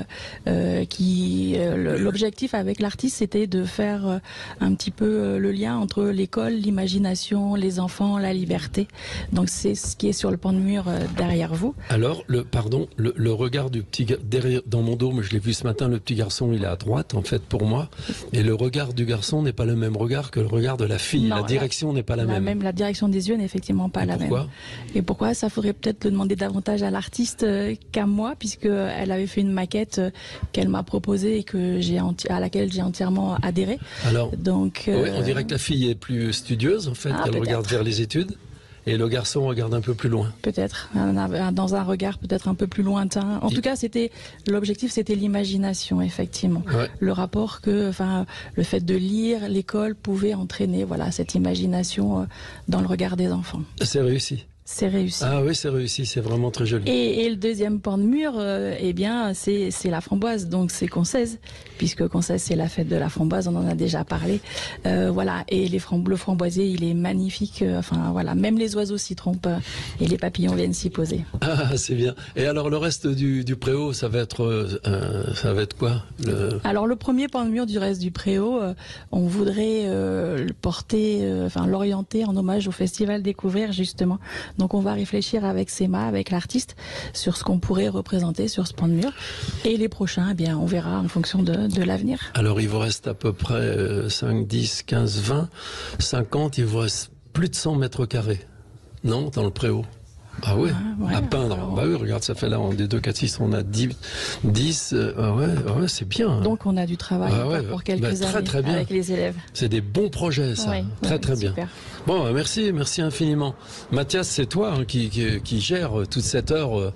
Merci beaucoup. Et maintenant, c'est toi qui dirige. Oh, il y a des applaudissements, c'est trop fort.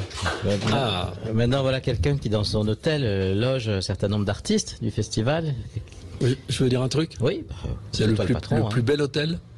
que j'ai vu. Non, je suis sérieux, je suis tout le temps sérieux en fait, je suis pas drôle comme mec. C'est vrai, c'est le plus bel hôtel que j'ai vu depuis qu'on est parti. Alors il y a des hôtels classiques et tout, tu vois, etc. Mais en fait, pour l'ambiance, les couleurs, l'escalier qui grince un peu, la chambre qui est une chambre simple, mais pas vraiment contemporaine. C'est blanc, c'est simple, c'est au plus simple qu'on puisse faire. Et ben vraiment, c'est le plus agréable, le plus touchant pour à dormir. J'ai regretté d'être rentré aussi tard pour pas pouvoir dormir bien, tu vois. En plus, j'avais mis la déesse dans la cour. Donc j'avais la déesse sous l'œil. Non, je plaisante. Mais vraiment, je vous le dis à vous et à votre épouse, à tous les deux, c'est vraiment réussi. C'est tout. Ouais, c'est vrai que c'est un bel hôtel. Et puis, vraiment. Et puis ils ont aussi un restaurant. L'hôtel s'appelle l'hôtel de l'Hippodrome. Le restaurant s'appelle La Grange. Et on y mange extrêmement bien. C'est à Pompadour. Et c'est un paradoxe, presque, parce qu'on a de la cuisine gastronomique à un prix quasiment de tous les jours. On a vu ça, mais en général, on n'a pas tellement le temps de s'arrêter. Ah, donc ça vous a pris comment d'ouvrir ce restaurant? Vous venez d'où? Alors, moi je viens de Limoges de base. J'ai vécu très longtemps en Italie, à Milan. Ah ouais? 15 ans. Pour le travail de mon père, puis pour mes études après. Et pour la cuisine italienne. Il faisait quoi? Il travaille pour une grande multinationale, Nestlé. D'accord. Voilà. Et donc du coup, moi je suis revenu en France après mes études. J'ai travaillé 10 ans sur Bordeaux. Ouais. Et en plein Covid, on est parti de Bordeaux, on a décidé de s'installer à la campagne. Tous les deux? Tous les trois. On est avec mon épouse. Là, il parle de sa femme et de l'enfant, je présume. Non, mon épouse et mon meilleur ami. Ah d'accord, oui, je l'ai vu. On est deux cuisiniers de base. Et ma femme était manager dans un restaurant à Bordeaux. Et voilà, on s'est lancé, on est revenu dans le coin. Et alors, ce qui est rigolo, je vais vous dire, c'est qu'en fait, quand on est entré dans l'hôtel, on vous a vu tous les trois. Et aucun des trois, c'est un compliment que je vais vous faire, n'avait la tête du profil. C'est-à-dire elle, par exemple, manager et tout. Pas du tout. Non, elle est toute douce tout le temps. Vous, même chose. Et le grand derrière, c'était la même chose. Donc en fait, on avait l'impression d'arriver chez pour moi qui suis âgé, le fils d'un copain à moi, qui m'a dit tiens mon gamin, il a fait un hôtel, c'est qu'elle va vraiment. Et rien que cette sensation comme à la maison. C'est réussi. Rien que cette sensation quand on est arrivé, c'était bien. Après, deuxième étage, la chambre et tout, une porte, c'est réussi. Je sais pas comment vous dire parce que c'est simple, c'est zen. Bon, on a fait tous les travaux nous-mêmes, donc ça fait plaisir. Ah ouais, mais vachement bien. Mais vraiment, je le dis, puis c'est tout, je dirais plus rien maintenant. Et le petit déjeuner aussi. Moi, je rentre le petit déjeuner ce matin aussi. On a eu le petit déjeuner. Ah, petit déjeuner ce matin, bien sûr. On a vu tout à 7h30 comme d'habitude. C'était top. Non, tout était bien. On t'est pas fatigué, Antoine? Non. Ah non, justement, en pleine forme. Justement, un bon jus d'abricot et il y a une spécialité parce qu'on n'a jamais trouvé ça dans un hôtel. C'est une sorte de fromage blanc fouetté avec un petit goût d'agrumes. Ouais. Ça vient d'où ça? C'est une vieille recette française, ça s'appelle le Fontainebleau.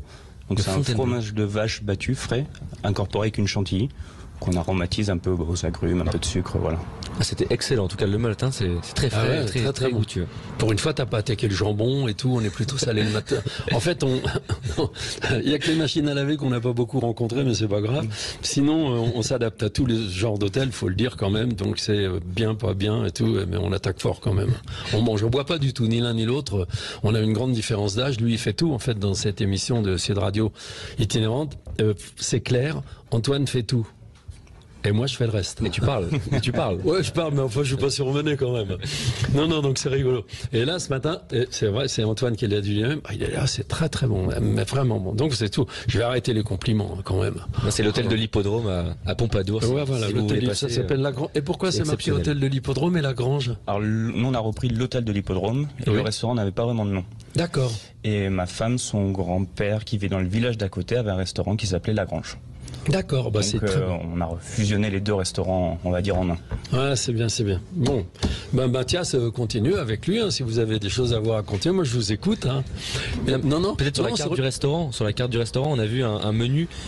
J'ai vu qu'il y avait pas mal aussi des produits de qualité de terroir. Ouais. C'est une volonté pour vous? Ouais, nous on se fournit à moins de 80 km autour du restaurant, en direct chez tous les producteurs. Et on essaye de tout ce qu'on peut faire maison, et on le fait nous. Donc les yaourts le matin, on le fait nous. Le vinaigre pour les salades, on le fait nous. Les plantes aromatiques, les tomates, les glaces, voilà. Tout ce qu'on peut faire nous, on le fait nous. Il est bientôt midi là sur Sud Radio, il est 11h22. Donnez-nous un petit peu envie. Qu'est-ce qu'on va venir pouvoir manger chez vous? Quel type de produit? Il remue le couteau dans la plaie. À midi, on replie tous nos câbles et après on se barre. Mais pourquoi tu lui demandes ça? Faire rêver nos auditeurs. Si jamais ils veulent venir à Pompadour. Moi j'ai vu la carte hier. T'as raison. C'est vrai que ça donnait vraiment envie. Qu'est-ce qu'on peut goûter? Alors sur le menu, par exemple, aujourd'hui c'est un œuf parfait avec un crémeux de pommes de terre, un filet mignon de Corrèze, avec des légumes de saison qui viennent à moins de 5 km. Et puis en dessert, on est parti sur une flognarde, qui est un dessert typique de la région. C'est-à-dire, c'est comment? Ce serait comme un clafoutis, un peu plus crémeux, et aux poires ou aux pommes, en fonction. Il y a des petites ça se bataille entre la Corrèze et le Limousin. C'était aussi ça pour vous, la volonté de venir en Corrèze, c'est d'avoir des producteurs et des produits vraiment à proximité. C'est cette région-là qui le permet? En vrai, beaucoup de régions le permettent en France. Il y a de très bons produits partout. Moi, j'ai travaillé longtemps aussi dans le Périgord, avec un chef du Périgord. Donc, dans nos 80 km, le Périgord est dans le coin. Périgord, Haute-Vienne, Corrèze. Bon, il y a Limousin, il y a tout ce qu'il faut. Oh, mais c'est affreux ce qu'il est en train de faire, Antoine. À 1h, on va partir. T'es obligé de rester, je crois. Ah bah moi, je veux bien rester, mais après, on a des rendez-vous. On va à Bourganeuf. 1h30, tu m'as dit. En Creuse, on change de département. En Creuse. 1h30, alors donc on regarde les itinéraires, on dit 1h30 avec une voiture normale, qui peut rouler à 130 sur l'autoroute. Mais nous, avec la jaune, on roule pas à 100. Donc 1h30 pour nous, ça peut faire le double, etc. Ah mais moi, je veux bien, au contraire. Hein. Comme tu veux. On va réfléchir. Bah non. Bah non, c'est vrai que la carte. Non, on va réfléchir. Je vous ramène avec moi tout à l'heure, il n'y a pas de souci. Peut-être, non. Je crois que tu as vraiment envie d'y aller. Ah bah ouais, de toi. Oh, l'autre. Non, la carte, c'est lui qui m'en a parlé. Il m'a dit, regarde, top. Ben, on dit qu'on fait ça. Donc, du coup, Mathias, tu vas annuler le repas qui était prévu ici parce qu'ils avaient déjà mis les casseroles en route, là, les bénévoles. Oui, mais on est adaptable, il n'y a aucun problème. Et t'en as combien de bénévoles? D'esclaves? Oh non, pas d'esclaves. Non, je rigole. J'espère qu'ils sont bien traités. Non, c'est une jolie atmosphère. Non, comme disait le maire, on doit en avoir un peu plus d'une vingtaine, de bénévoles, oui. Oui, parce que le bénévolat, c'est beaucoup de types de bénévolat. Ce qu'a pas dit Sylvie Verdier tout à l'heure, c'est qu'il y a aussi toute la partie ménage, faire les lits, Alors souvent les gens qui nous prêtent les logements font tout ça, mais il peut arriver qu'on complète, qu'on fasse tout ça. Donc c'est vraiment beaucoup de choses, les courses, et énormément de choses de bénévolat. Et alors après, quand tu reprends ta vie avec les enfants, Paris, tu habites à côté de Paris ou à Paris? J'habite à Paris, oui. Ah, ça te fait drôle? Parfois oui, mais en réalité c'est pas tellement différent pour moi à Paris parce que j'organise aussi des événements autour de la littérature, de la chanson, etc. Et puis je prépare le festival qui suit. Je viens là aussi dans ma maison dès que je peux. Mais en fait, je pense qu'il n'y a pas non plus tant de différence que ça. En fait, la ville ne devrait pas regarder de haut la campagne parce qu'en réalité, on a beaucoup de choses à faire ensemble et j'aime rassembler. Là, j'ai créé récemment en région parisienne, en partenariat avec la ville de Morangis, en Essonne, un salon du livre et de la gastronomie. Et finalement, ce salon du livre et de la gastronomie, c'est aussi quelque chose qui va dans le même esprit que ce que je fais ici, que ce que j'organise ici. Donc voilà, j'aime bien ça. J'ai toujours des idées un peu farfelues. Ah ouais, non, je comprends. Et le garçon qui est là, donc, de la Grange et de l'hôtel Clément, vous disiez que vous avez vécu en Italie longtemps. Oui, 16 ans. 16 ans. Ouais. De quel âge à quel âge? Je suis parti, j'avais 9 ans. 25 ans. Et donc vous parlez évidemment parfaitement l'italien? Oui. Les gens, l'italien, il est par rapport au français plus marrant, moins marrant? Oh, c'est pas la même, c'est plus une population du sud, donc les mœurs et coutumes sont pas les mêmes, mais les deux sont très très bien. Et ce qu'on mange là-bas, vous avez évidemment à peu près tout testé? Ouais, pour moi les meilleures gastronomies au monde, c'est quand même celle française et celle italienne.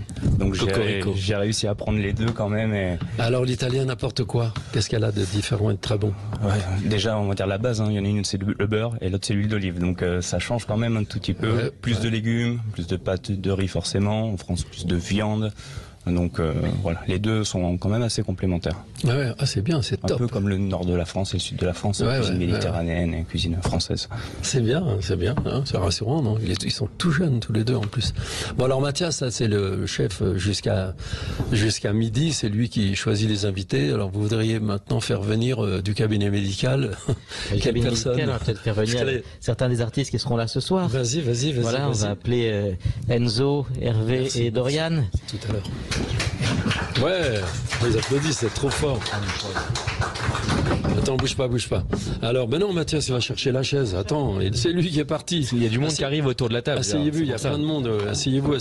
On est en direct de Concèze en Corrèze. 1, 2, 3, ils sont 4 et il y a 3 chaises, bah tant pis. Alors, vous venez et vous prenez les micros qui sont là. On va faire une petite pause juste avant. Ça va mieux. On va revenir avec... une petite pause. Merci. À tout de suite.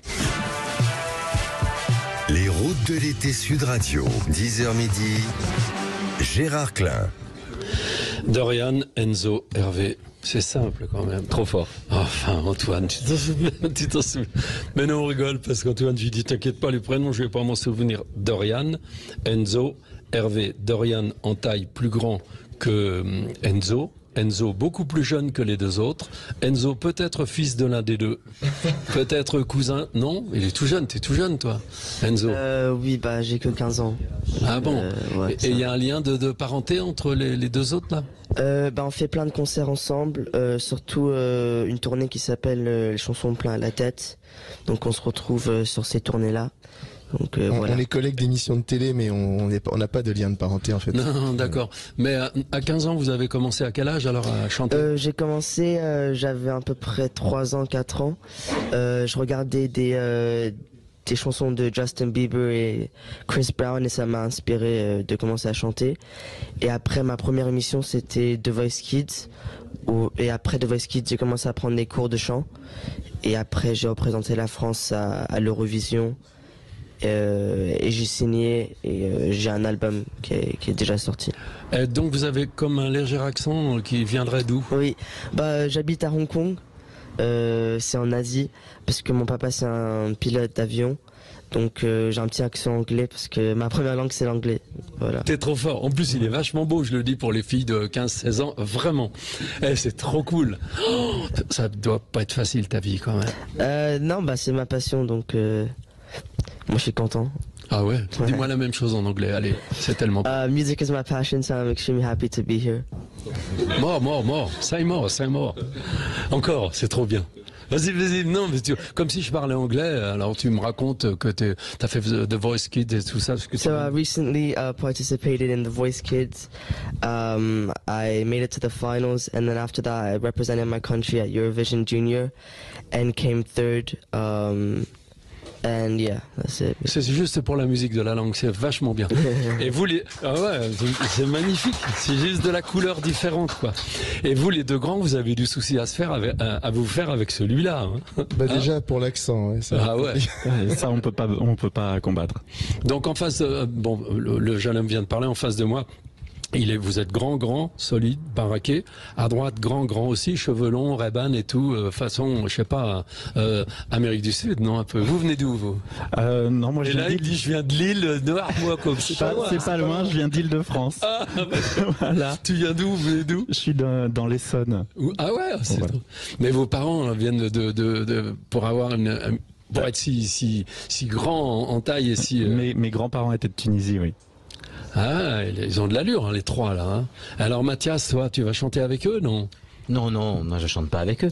Non, la soirée de ce soir... En fait, il est quand même sérieux, hein, t'as vu? Nous, on a une voix avec de la musique de déconneur, on va dire. Lui, quand il parle anglais, c'est des fleurs qui sortent, quoi. Mais Mathias, t'as fait trop d'études. Non, mais je peux parler anglais, mais ça va être des fleurs qui vont être un peu fanées, tu vois. Oh, vas-y. non, je rigole. Ça. Mais non, ce soir, c'est une soirée avec vraiment très diverse, avec Eva Pešová, qui est poète tchèque d'expression française, qui est jeune, qui est là, qui est juste derrière toi. Oh, pardon, voilà. Je vous avais pas vu et qui fait par ailleurs le film du festival qu'on prépare. Et il va y avoir un moment sur Poésie en Liberté, qui est un concours international pour les 15-25 ans, dont je suis le président. Et puis ce moment de chansons pour terminer la soirée avec trois artistes effectivement issus d'émissions télé. N'oubliez pas les paroles, et puis The Voice Kids et l'Eurovision Junior. Dans cette diversité, encore, on va voyager entre de la poésie, de la chanson, et eux donc vont terminer la soirée avec de la chanson. D'accord, mais c'est pas facile pour trois personnes qui avec un vrai vécu de chanson, je te parle des trois, juste d'être assis puis de parler, quoi. C'est pas drôle. Bon non, mais ça fait partie de l'exercice. Alors et vous, vous venez d'où, de quelle région? Moi je suis comme lui, je suis de l'Essonne. Maintenant je vis dans les Hauts-de-Seine, mais près de Paris. Donc je suis un francilien pure souche. Ouais, moi aussi. Vous connaissez depuis quand? Alors Dorian et moi, ça fait une quinzaine d'années pour le coup. On s'est rencontrés sur un spectacle de chansons françaises. On est tous les deux des fascinés de chansons françaises. Et lequel a fait les paroles, n'oubliez pas? Tous les deux, mais j'ai pas regardé. Mais non, vous avez dit c'est pas les paroles, n'oubliez pas, c'est n'oubliez pas les paroles. Ah, oui, dans le mauvais sens. tous les deux. Hein, pardon. Oui, moi je suis passé en 2016 dans l'émission. D'accord. Et Dorian un petit peu après, mais on se connaissait avant pour le coup. Mais alors c'est gonflé quand même d'avoir envie de faire. Pardon, t'allais dire quelque chose. Je vous écoute. Non, je trouve d'avoir envie de faire quelque chose, de chanter, c'est pas évident, quoi. Il y a du monde sur le coup. Oui, il y a beaucoup d'appelés, peu d'élus, comme on dit. Après, effectivement, nous, on a fait un programme qui est un jeu télévisé qui a pas forcément vocation à découvrir des artistes. Il se trouve qu'on en a toujours beaucoup fait dans nos loisirs, etc., et qu'on aime ça, mais c'était pas forcément le but de la démarche. Alors que Enzo, beaucoup plus, du coup, forcément. Enzo, c'est le jeune homme de 15 ans du milieu. Et non, c'est pas évident. Donc vous avez un répertoire que vous avez choisi, fabriqué, des chansons des autres, c'est quoi exactement? Pour ce soir? Oui. Nous, on a culturellement donc une passion de chansons françaises qui va de Brassens à Vianney, quoi. On a la chance par goût. Moi, mes parents m'ont fait entendre quand j'avais 10 ans, ils m'ont offert un disque de Balavoine et après Jean-Jacques Goldman, et après moi je n'ai plus écouté que ça jusqu'à aujourd'hui. Hervé, c'est pas très loin la même chose à peu près, peut-être pas les mêmes artistes. Mais... Non, moi c'était plus Goldman, Starmania. Ouais. À cet âge-là, oui. Ça reste un registre assez pop française. Et là, le concert qu'a demandé Mathias, il nous a dit donc de faire un concert qui allait clôturer une soirée de poésie. Donc on a essayé de prendre des chanteurs qui ont aussi quelque part, parfois peut-être un petit peu cette plume poétique. On va chanter du Francis Cabrel par exemple, c'était le chanteur Renaud qui disait que Francis Cabrel était un poète en fait, plus qu'un chanteur, même si Renaud d'ailleurs est aussi un poète. Ouais. Et puis comme c'est de la variété et que Mathias laisse la place à la chanson et la variété dans son festival, il y aura aussi des chansons plus dynamiques destinées à faire le rôle premier d'une chanson, à savoir peut-être que les gens chantent avec nous ou tapent des mains s'ils en ont envie. Voilà. Mais en fait, vous produisez en public?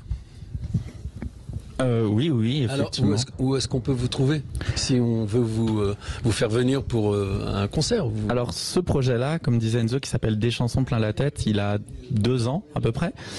Et effectivement, il a pour but de rassembler des artistes qui ont fait différentes émissions musicales télévisées. Donc, on a cité The Voice Kids, ou N'oubliez pas les paroles, mais il y a aussi des gens qui ont fait La Nouvelle Star ou la Star Academy ou une émission qui s'appelle Le plus grand karaoké de France. Et le but, c'est d'aller au plus près des gens, de leur proposer un spectacle qui soit très divertissant, très familial et populaire, et aussi la plupart du temps, quand on peut, apporter notre aide à une association qui s'appelle la RTC. C'est un spectacle qui est le plus souvent caritatif. Et c'est quoi l'association? Alors la RTC, c'est l'association de recherche sur les tumeurs cérébrales. Ah ouais, vous arrivez à trouver des sous? Ouais, en fait, c'est une association, c'est un dérivé de l'ARC, le cancer. D'accord. Et il se trouve qu'en France, les subventions sont attribuées parce qu'en fait, il y a pas, on va parler un peu de cancer, il n'y a pas un cancer, il y a des cancers évidemment, et ils sont pas traités pareil. Donc les subventions sont attribuées en fonction du nombre de cas. On m'a expliqué ça, c'est pour ça que je le redis. Donc par exemple pour la recherche sur le cancer du poumon, il y a beaucoup d'argent. Puis les cancers où il y a moins de cas, il y a un peu moins de fonds, ça paraît logique, mais il n'y a pas moins de morts. Donc on parle, le cancer du cerveau, c'est un cancer très mortel qui a besoin de fonds, et donc nous on les aide. Là cette année, avec nos concerts, on leur a déjà remis 15 000 euros là pour l'instant, à moitié de l'année. On espère faire la même somme d'ici la fin de l'année. Ce soir, c'est pas un concert pour eux, là, on n'est pas dans du caritatif, mais souvent c'est le but de ces manifestations. Et alors on vous trouve où? Sur nos pages Facebook, Hervé, Dorian, Enzo, les gens nous trouvent facilement comme ça et après on les met en contact avec ceux qui organisent. D'accord. Et comment tu les as trouvés toi, Mathias? Je les ai trouvés parce que j'avais entendu parler du spectacle, et donc je suis allé voir le spectacle et puis je trouvais que c'était exactement ce que je recherchais pour cette soirée. Il me restait une place dans une soirée, j'en avais parlé avec Dorian, et c'était exactement ce que je voulais. J'aime qu'on voyage d'une atmosphère à une autre dans une soirée. Donc quand dans une soirée comme ça où on commence avec de la poésie, on peut en plus, la poésie en liberté, c'est des jeunes, 15-25 ans, donc avec Enzo aussi, il y a du sens ensuite à avoir un chanteur de cet âge-là aussi. Et plus on part dans des chansons qui peuvent être poétiques, qui peuvent être plus populaires, voilà, pour aller d'une émotion à une autre. Très très bien. En fait, c'est un impresario, lui. Il est pas du tout docteur ès-lettres, médaille des arts et lettres et tout. Pas du tout. Mais moi, je connais quelqu'un qui est pas du tout comédien, mais qui l'est dans son âme, si tu veux, et qui a un métier qui n'a absolument rien. C'est Philippe, je dirais pas son nom, mais il s'appelle Philippe. Et en fait, c'est un gars qui a des grosses responsabilités, mais du lourd, quoi. Des trucs sérieux, vente, machin. Et en fait, c'est un acteur. Mais vraiment, donc il nous en a parlé un jour, il fait du théâtre et ça l'éclate complètement. Et moi, j'ai jamais osé faire de théâtre. Il me disait mais comment? Et c'est fou comme la nature des gens. La vôtre, c'est bien, elle sort quoi. Vous voulez chanter, vous avez envie de chanter, et ça se voit. Oui, mais moi, je suis professeur en parallèle dans un collège de musique. J'ai pas. Ah Lombon. Oui, j'ai pas 40 cordes à mon arc, donc c'est la musique. Non, mais Hervé, t'étais orthophoniste. Et toi? Moi, j'ai opéré un virage récemment. Aujourd'hui, je suis intermittent du spectacle parce que je suis effectivement chanteur, j'essaye aussi de faire de la comédie musicale, etc. Pardon, quand tu parles, t'as vraiment pas une bonne voix. Hein. La voix qu'il a quand il parle. Vas-y, mais de formation originale, je suis orthophoniste. Oui. Ah d'accord, ça n'a rien à voir du tout. Non, mais je pense que toutes les personnes ont en eux un côté. La chanson, j'aurais voulu être un artiste, je pense de Starmania, là, je pense que tout le monde a ça en soi. En fait. Elle est pas facile. Hein. Non, on va pas la chanter ce soir, mais par contre, je pense que ce que disent les paroles, tout le monde aurait aimé un jour monter sur une scène, chanter. Alors comment il s'appelait le Québécois, le premier qui la chantait? Claude Dubois. Oh, top. Parce qu'il est balèze, hein. Il commence avec du padadada et. Ah, il est très fort, il est toujours vivant. Hein, je crois. Ouais, Claude Dubois, je pense. Si, il est toujours vivant, il est malade. Il y en a pas un qui ose le faire. J'aurais voulu en prendre le temps, hein, parce que ça pousse bien haut. C'est Starmania, donc c'est Hervé. Tranquille, on a le temps.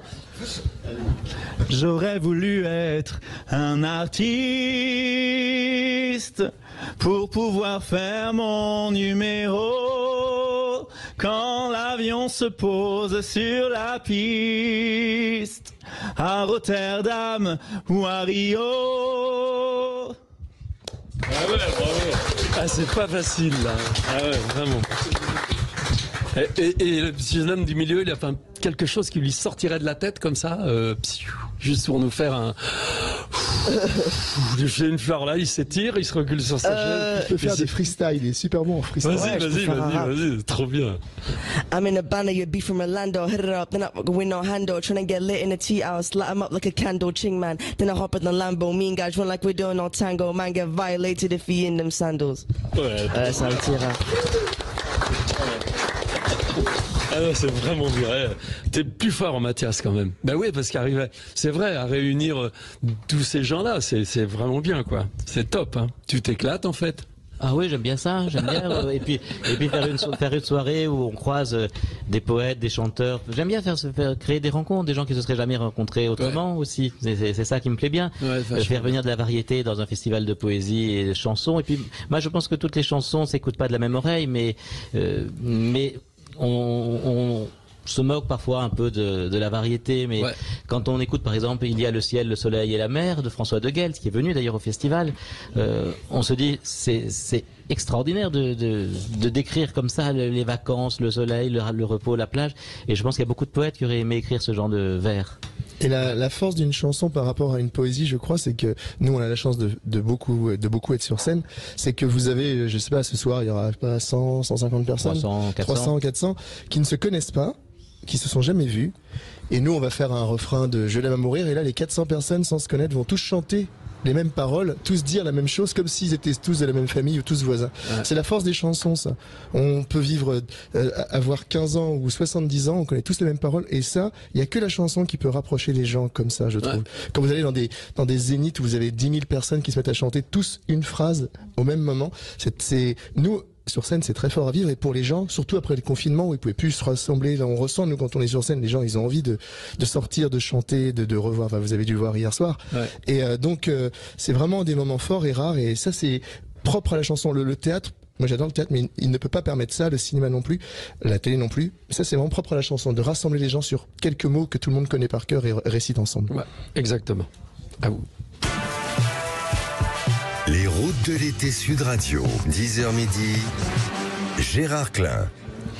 Eh ben, Gérard Klein, il n'est pas tout seul, il est bien accompagné. Évidemment, on est à Concèze en Corrèze avec le festival de Mathias Vincenot. Mais les trois oiseaux qui sont là méritent quand même un tout petit peu d'attention. C'est gentil, hein, les oiseaux. Hein. Vous êtes jeunes et tout. Et toi, tu viens de parler de « Moi, je n'étais rien, mais voilà qu'elle m'oublie. » Non.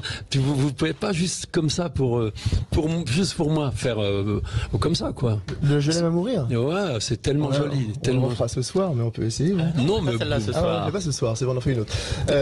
Moi, je n'étais rien, et voilà qu'aujourd'hui, je suis le gardien du sommeil de ces nuits. Je l'aime à mourir. Vous pouvez détruire tout ce qui vous plaira. Elle n'a qu'à ouvrir l'espace de ses bras pour tout reconstruire, Je l'aime à mourir. Encore. Ah, bah, merde. Elle a dû faire toutes les guerres pour être si forte. Aujourd'hui, elle a dû faire toutes les guerres de la vie. Là, c'est le public qui dit. Moi, je n'étais rien. Ah, il reprend. Non, il y a et l'amour aussi. Ah, je m'en souviens. On recommence. Vas-y. Elle a dû faire toutes les guerres pour être si forte. Aujourd'hui, elle a dû faire toutes les guerres de la vie. Et l'amour aussi, c'est ça. Voilà, c'est ça. Ah, c'est top. Chanter, c'est éclatant. Vraiment, c'est physique en fait, c'est physique et sensuel la chanson. Oui. Merci. C'est viscéral. Il est en train de Hervé, Enzo, Dorian, merci, parce que là j'aurais oublié vraiment. Ah, c'est top. Non mais c'est vrai, hein, c'est sensuel en fait, c'est physique chanter. Ouais, ça fait de l'effet quoi. Oui, et en même temps, moi je suis prof de musique et je fais chanter des gamins de 10, 11, 12, 13 ans qui n'ont pas choisi de faire de la musique parce qu'au collège c'est obligé, hein, la musique. Dans les collèges en France, il y a une heure de musique par semaine dans le collège public, tout le monde doit faire de la musique. Et par contre, quand tu fais chanter un gamin, bon alors Enzo lui il est chanteur, mais des gamins de son âge, tu leur dis chante, pour eux c'est comme se déshabiller, quoi. Chanter tout seul comme ça devant des gens, c'est très très dur. C'est dingue, ouais, c'est hyper intime. Mais quand on l'a apprivoisé, quand on sait le faire, comme on essaye nous de le faire, oui, ça devient un truc extrêmement poignant qu'on a du mal à arrêter de faire justement. Ouais. Et alors en vieillissant, vous verrez, hein, en prenant de l'âge, on se rend compte que à l'école, au collège, au lycée, etc., il y a des matières qui sont comme la musique par exemple, le dessin. C'est des matières qui sont pas négligées, hein, vraiment. Mais en fait, un prof de maths, c'est vachement important. Il est professeur de mathématiques, prof de philo, il est prof de philosophie, tu vois. Et en fait, c'est très chiant, leurs cours, souvent. Les maths, c'est un peu chiant quand même, faut dire la vérité.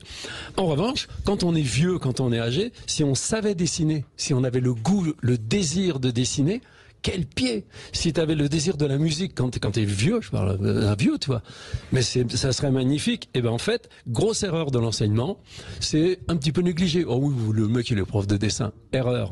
Prof de maths, d'accord, mais lâchez-nous un peu et allons vers vraiment des choses culturelles entre guillemets. Non, plus de sensibilité. Toi, t'étais orthophoniste. Oui. Alors comment ça se passe avec les gens? Quels sont les problèmes que tu essaies de résoudre? Tu vois ce que je veux dire?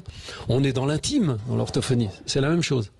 L'orthophonie, c'est tout ce qui a rapport au langage, donc effectivement on n'est finalement pas si loin que ça aussi du chant et de tout ça, c'est-à-dire qu'effectivement il y a quelque chose de très corporel, comme vous disiez, et de très se raconter soi-même. Donc d'où ce que disait Dorian tout à l'heure par rapport au côté mise à nu de ça qui est difficile. C'est vrai que la voix, elle raconte tout notre monde intérieur, elle trahit tout, donc c'est quelque chose qui est effectivement central dans notre communication et dans ce qu'on veut raconter ou pas de soi-même. Ouais. Et puis là, moi je connais pas, enfin j'ai pas vu tout le monde, mais je connais pas de gens qui soient totalement hermétiques à la musique. Il y a des gens qui sont hermétiques à la peinture, à la culture. La musique, il y a toujours quelque chose, même je crois les plus gros salauds de la terre, il y a toujours une chanson, un morceau qui leur tirait des larmes ou une émotion. C'est vraiment ça. Je connais pas de gens qui soient fermés totalement à la musique.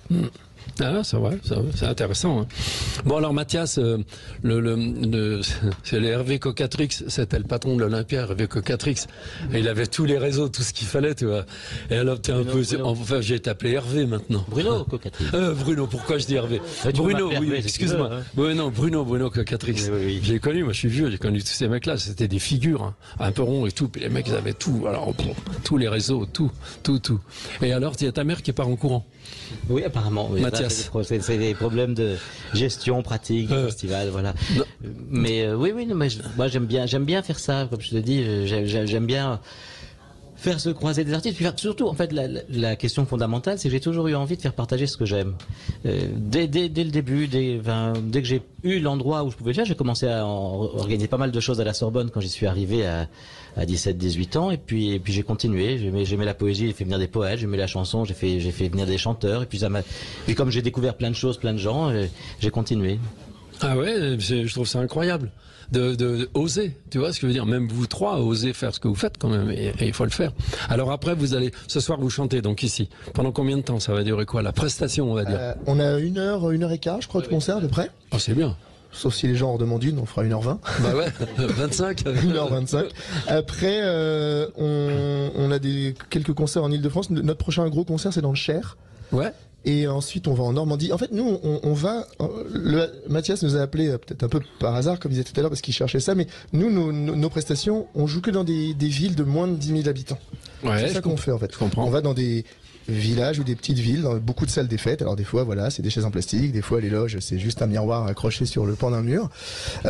Mais par contre, on rencontre un public qui se déplace pas forcément à Clermont-Ferrand ou à Rennes ou à Bourges parce que l'essence, parce que plein de choses, et qui par contre est super content qu'il y ait quelque chose à 5, tu disais tout à l'heure, des fois ils changent pas de ville, donc quand on va chez eux, des gens qui parfois vont jamais voir de concert, pour eux le concert c'est la télé, mais voir et se rendre compte que un concert partagé avec des artistes, des chansons, que ça devient physique d'être en face à face avec quelqu'un, donc c'est des moments vraiment sympas, donc on va dans ces petits endroits là, nous on adore ça. Et je crois que la Corrèze, c'est la première fois depuis 2 ans on n'y a jamais chanté encore. C'est la première fois ce soir.